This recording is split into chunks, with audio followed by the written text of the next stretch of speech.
안녕하세요. 드디어 디자인 패턴 본격적인 강의를 시작하게 되었습니다. 이 앞에 두 번 강의하면서 제가 강조했던 것들을 꼭 기억하셔야 되고요. 그런 걸 모르고 공부를 해봐야 어디 갈지 모르고 버스 타는 거잖아요. 의미가 없습니다. 오늘 이제 첫 시간입니다. 그래서 제가 패턴을 왜 배우냐면요. 다시 한번 강조해 드립니다. 클래스가 많이 있을 때 그거를 그냥 짜면은 문제가 되니까 어떻게 짜면 효율적일 거냐라는 거를 고민한다고 그랬죠. 예를 한번 들어보겠습니다. 여러분이 이제 회사에 갔어요. 가서 이제 업무 분석을 해보니까 보고서를 출력하는 게 되게 많아요. 그 보고서마다 있잖아요. 그러면 이제 보고서마다 보면 앞에 위에 뭐 회사 로고가 들어있는 부분이 있고요.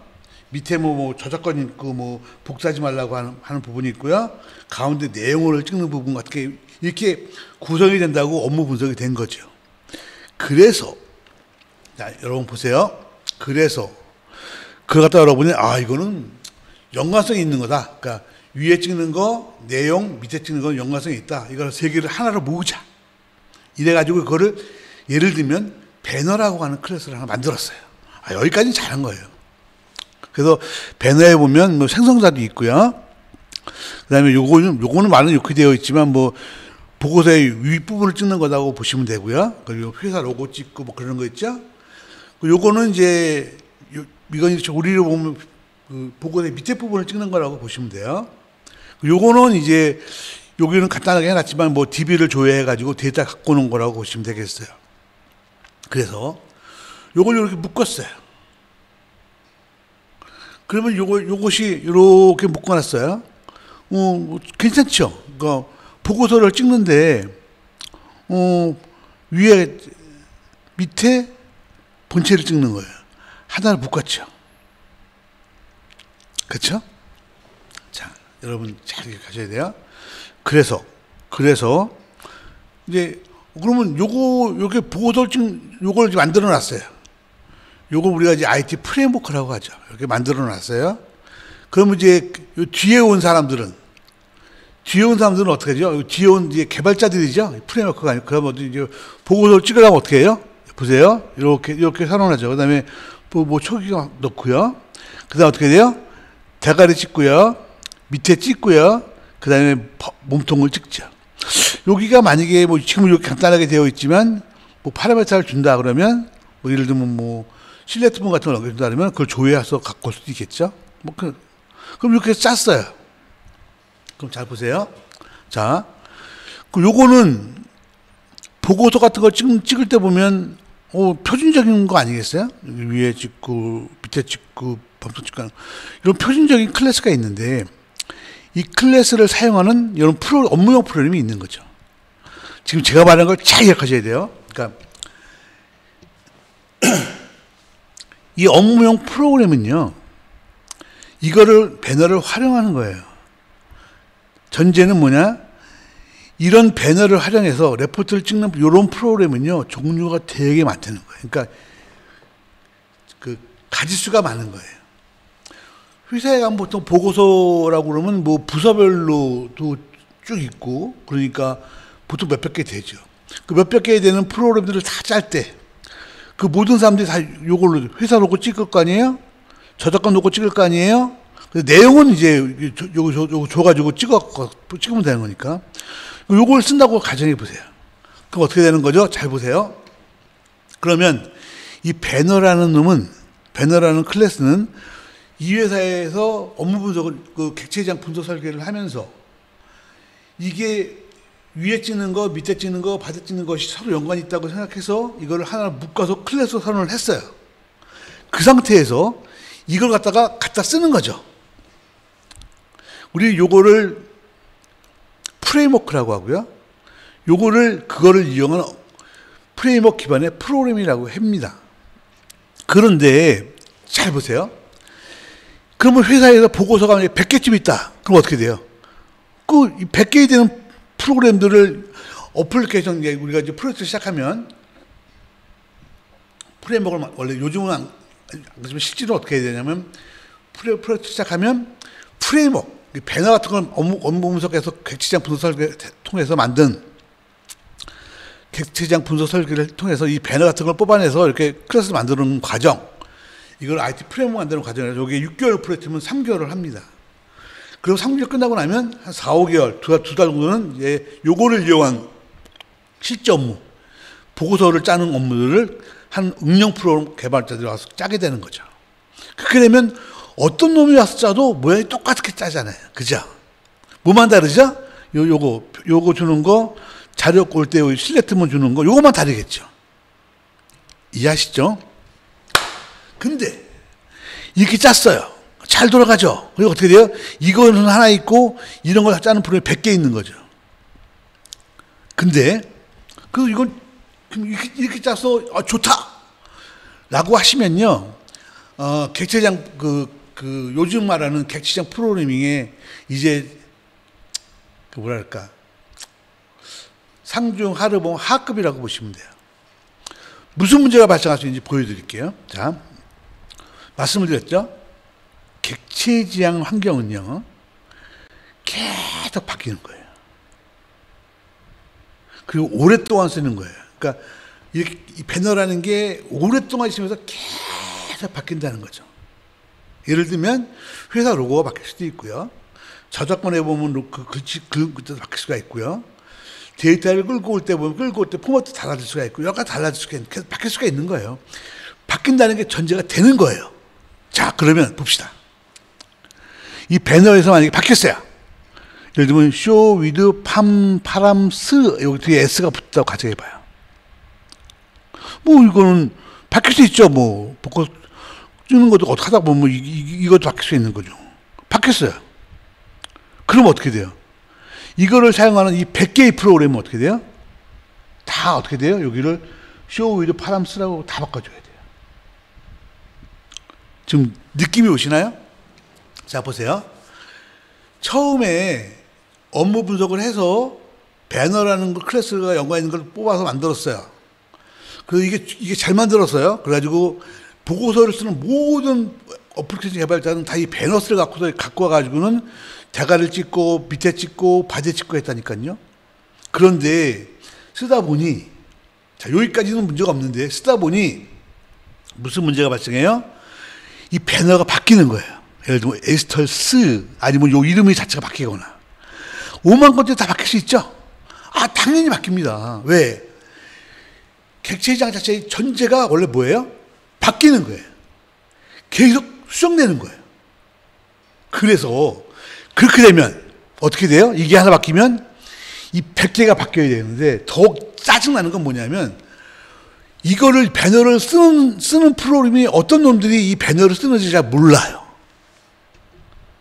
그럼 일일이 다 또 소스를 열어봐야 돼요. 소스를 열어서 이거 쓰네? 그러면 그걸 컴파일하고 다시 또 실행 파일을 다시 링크 시켜주고, 그죠? 그게 귀찮잖아요. 그러니까 어떻게 해요? 사람들이 에이씨 이게 바뀌었잖아요. 그러면 이걸 새로 짜버려요. 왜? 짜는 게 요즘 어렵지 않거든요. 그러면 어떻게 돼요? 몇 달 지나면 이 배너를 사용하는 요 응용 프로그램이 처음에는 100개였는데 1년 지나니까 1000개쯤 되어 있는 거죠. 그러면 사람들이 그러죠. 뭐 이렇게 많으냐고. 그러면 또 전산시대 된 사람들은 나도 모른다고. 그래서 어떤 놈이 나서서 1000개를 다 일일이 열어보고 또 중복된 거 지우는 정리 작업을 누가 하느냐? 안 하죠. 그럼 어떻게 돼요? 2년 되면 3000개쯤 되죠. 왜? 레포트는 계속 바뀌니까. 그리고 또 이런 레포트를 또 계속 새로 만들어달라고 요청하니까. 새로운 개발자가 왔으면 어떻게 돼요? 그럼 걔가 짜는 걔도 이 바뀐 거 갖고 짤 거 아니에요. 그죠? 그럼 기존 거하고 또 다르잖아. 우리가 그래서 그거 갖다가 걸레가 됐다고 표현하는 거예요.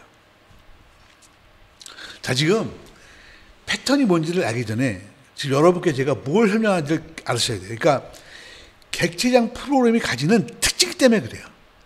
그래서 이거를 객체지향 분석 설계를 통해서 배너를 만들고 이거를 이용해서 이렇게 갖다 쓰는 어플리케이션을 짜고 하는 것은 당연한 건데 이거를 할 때 뭘 고려해야 돼요? 앞으로 배너가 바뀐다면 어떻게 할 거냐고요.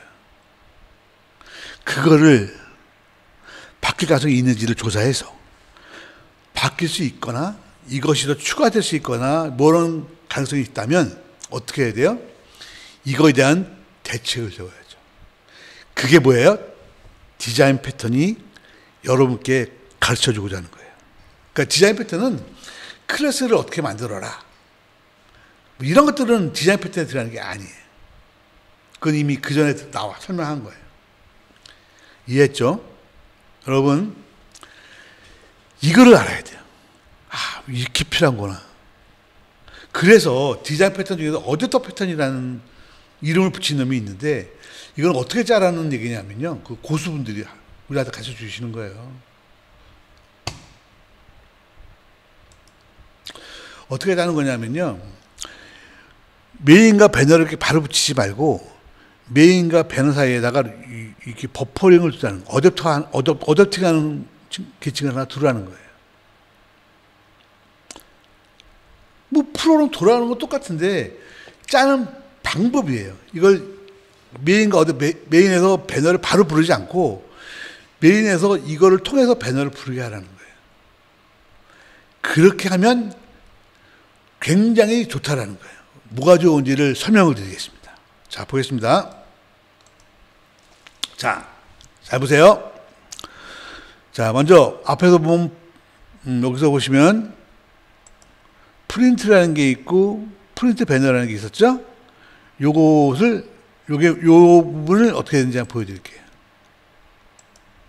프린트는요, 인터페이스입니다. 인터페이스는 메소드만 정의하는 거죠. 그래서 여기서 보면 대가리 찍는 거, 뭐 밑에 찍는 거, 바지 찍는 거에 이름을 이렇게 정하는 거예요. 정했죠? 잘 보세요. 그 다음에 배너는 이미 우리가 앞에서 만들었어요. 그 다음 어떻게 돼요? 프린트 배너는 어떻게 한다고요? 배너를 상속하죠. 그죠? 그러니까 프린트 배너에서는 배너에 있는, 뭐 우리를 말하면 show with palm, show with ester 보이시죠? 이런 것들을 쓸 수 있죠. 그리고 프린트를 위에 있죠? 프린트를 구현해야죠. 이거 인터페이스가 구현하는 거죠. 이건 원래 요건 자바 문법입니다. 다른 언어도 비슷합니다. 그래서 이렇게 만들어 놓고, 자 보세요. 그 프린트 배너는 프린트를 구현해야 되니까 이 안에 당연히 뭐가 있어야 돼요? 프린트 위크, 프린트 스트롱, 러브2가 있어야 되죠. 프린트 위크, 프린트 스트롱, 러브2가 있죠. 있고 그 다음에 프린트 위크에서 뭐를 콜하라고요? 배너에 있는 show with palm, 여기서는 show with ester, 여기서는 러브를 콜하는 거예요. 하나도 안 어렵죠. 자 보세요. 프린트라는 인터페이스를 정해놓고 이 인터페이스에 있는 메소드를 얘가 정의하게 만들어야죠.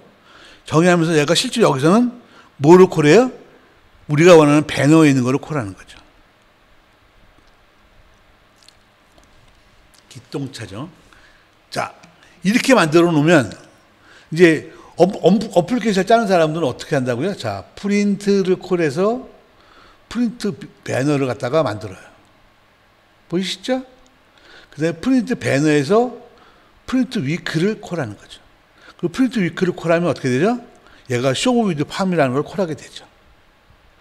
또 여기서 프린트 스트롱을 콜하면 여기로 가면 show with ester를 콜하게 되죠. 그죠? 됐어요. 그래서 프론을 짰어요.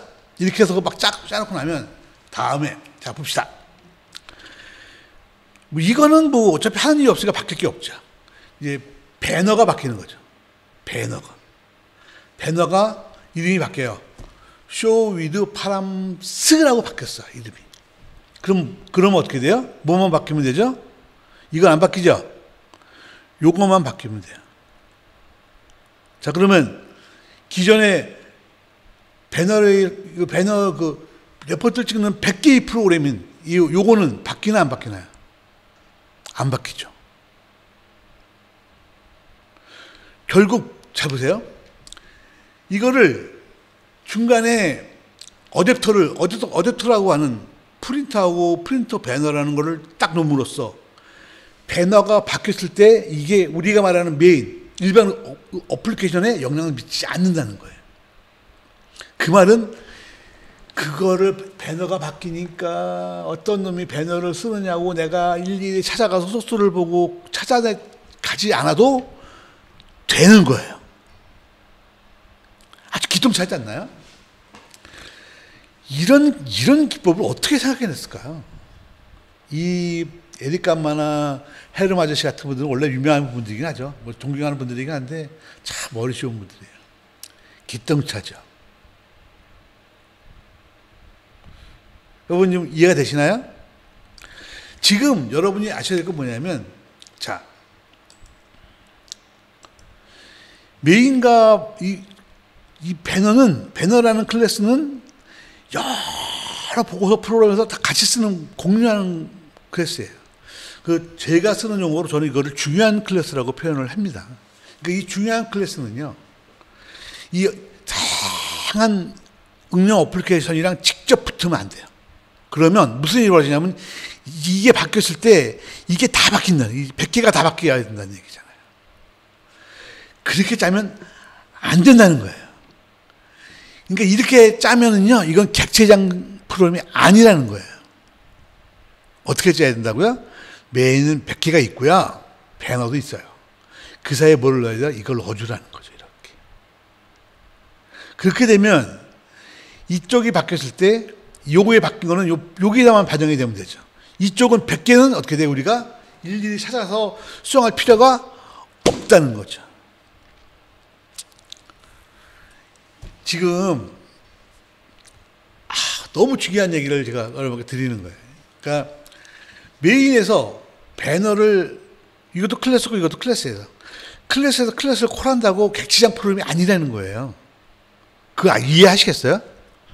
그건 클래스를 해서 프로그램인 거예요. 객체장 프로그램은요, 어떻게 해야 된다고요? 변화, 확장에 적응할 수 있어야 되는 거예요.